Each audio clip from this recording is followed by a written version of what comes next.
As expected, they were silent. The division was notorious for keeping its project secret, even from its own agents. That way, no one person knew all of the Division of Sorcery's machinations. Hettie nodded to Duke, who whistled. His people had rounded up the snipers, their hands bloody. Some were missing more than just their trigger fingers, and one man clutched a stump that had been hastily bandaged. Hettie took out a wicked-looking curved knife, and the snipers shied away. Money, magic, or Abigail, Alabama. Information that leads us to one of those things gets you home. And don't try to lie. I've got 3 truth-tellers with their eyes on you. Who wants to stop?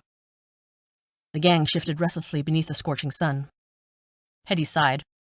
Her duster flapped, the leather snapping like a whip in the wind.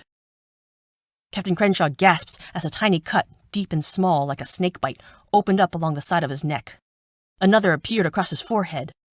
Blood ran down his face. He yelped and grabbed the side of his head, smearing blood across his cheek. A piece of his left earlobe was missing. Then a slice appeared on his jawline in the cleft of his chin and through his lower lip. He screamed as blood poured from his face. Walker kept his eyes fixed on the man as he flailed, yelping with each new cut. The others squirmed as the division captain was reduced to a fleshy whittling stick by his phantom assailant. It was no poltergeist, though. Hettie was using the time bubble to inflict her torture without being seen. Money, magic, or Abby, Alabama. Hettie pointed her curved blade at Crenshaw. Or y'all can watch me shave him down to the bone. The wounds gaped like tiny, bloody, hungry mouths. Crenshaw spat a wad of crimson. Don't give this witch a single damned word, or I'll shoot you myself. Hettie frowned. Really, Captain? That ain't good for morale. He showed her what he thought of her morale by extending his middle finger. Bad move, Walker thought, and sure enough, the captain howled and fell over, clutching a stump where his offending figure had once jutted. Hettie tossed the useless digit into the pile along with the others. She paced along the lineup, wiping her hands on a handkerchief, and stopped in front of the last man. What's your name? She asked. Freddie Henriksen, he added, lowering his face. Ma'am. Hettie's lips twitched. Freddie, tell me something useful, and you can get up off your knees and sit in the shade over there. He licked his lips, keeping his gaze down. I did security for a payroll wagon. Runs every Thursday from Gull Falls. She smiled. See? That wasn't so hard, was it? She nodded, and one of her men grabbed Freddie and led him to the shade of the scraggly tree. Freddie's going home to his family on his feet and fit to keep earning money. How about the rest of you? I did payroll too, another man volunteered quickly. In Jailers Creek, last Monday of the month. Me too, another man said. Hettie nodded, and the men were pulled out of the lineup. The secrets rolled out steadily after that. And after all, it was just money, and banks were insured. When half the men had been freed from the lineup, Hettie held up a hand. Seems we'll have plenty of cash for the next little while. How about magic? She examined the remaining agents. You boys know anything about the fielding expeditions? You said money, magic, or Abigail, Alabama, she nodded. If any of you has information about her, I'll let you all go at once. Your compatriots are smarter, faster. They have less to lose giving up secrets about payroll wagons.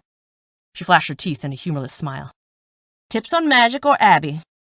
What do you boys have? Crenshaw started to growl a warning, but Duke hit him again to shut him up. Reluctantly, one older man said, I ran security for a fielding expedition 2 weeks ago.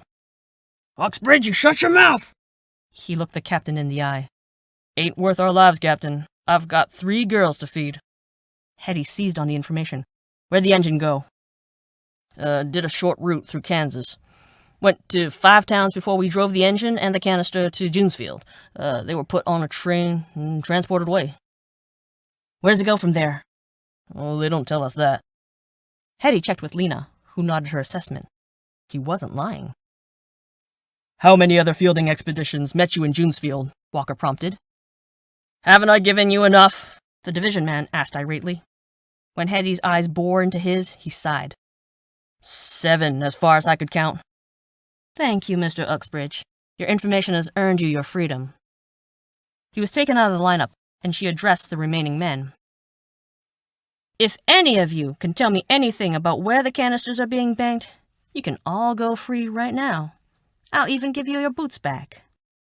"We don't know anything about that, we swear," one young man blurted. "They don't tell us anything about the fielding expeditions." I don't suppose they would. Hettie studied the prisoners' smooth, pale faces and came to the same conclusion Walker had a moment ago.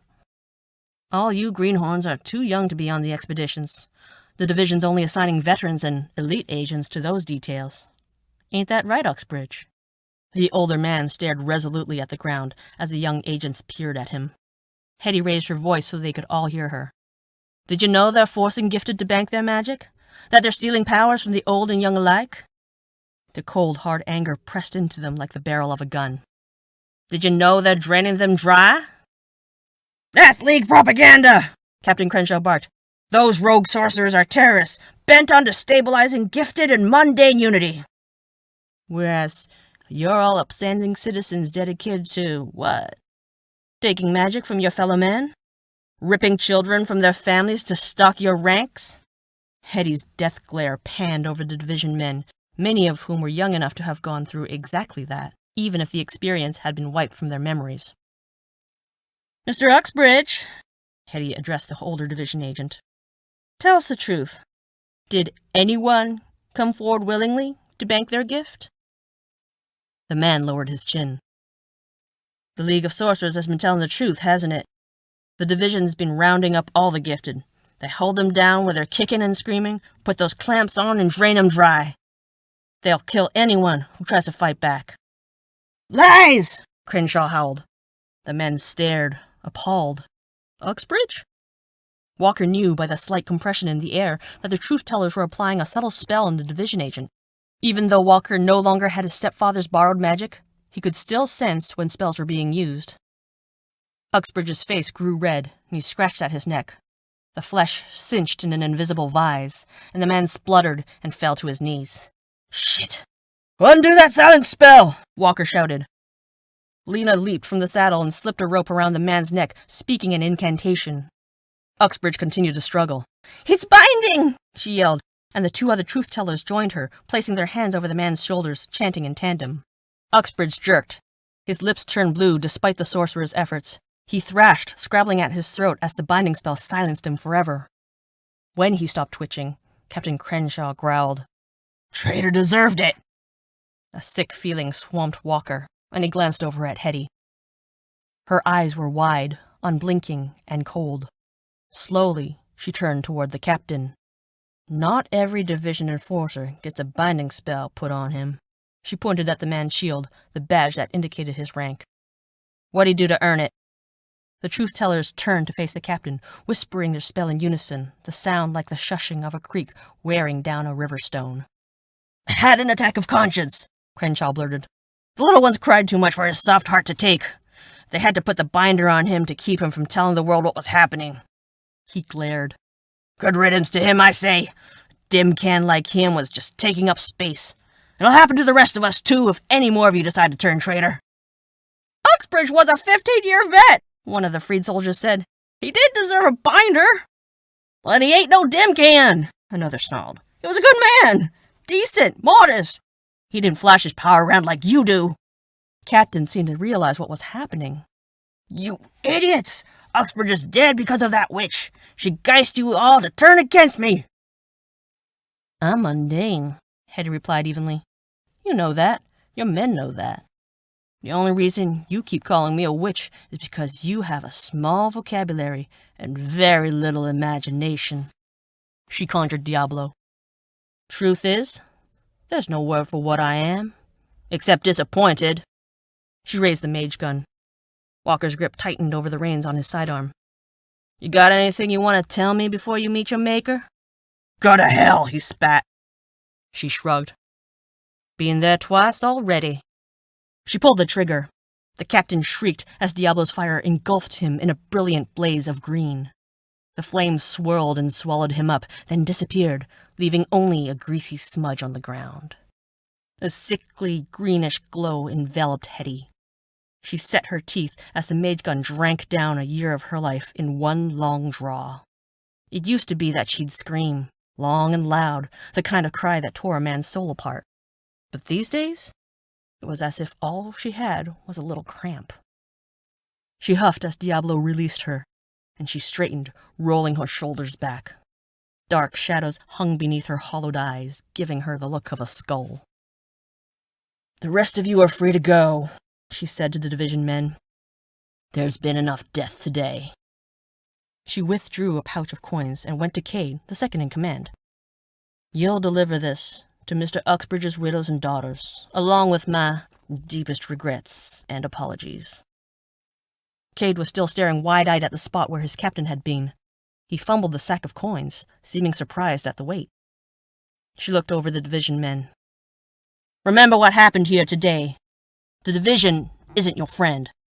Once they've taken magic from all the gifted, they'll come for you next. They're not interested in your loyalty, only control of your power, and one day you'll realize how they first took it from you. Listen to what the League of Sorcerers for Free Magic is saying. Don't trust the division." The rogues collected the cart containing the fielding canister and engine, the division men's horses, supplies, and loot.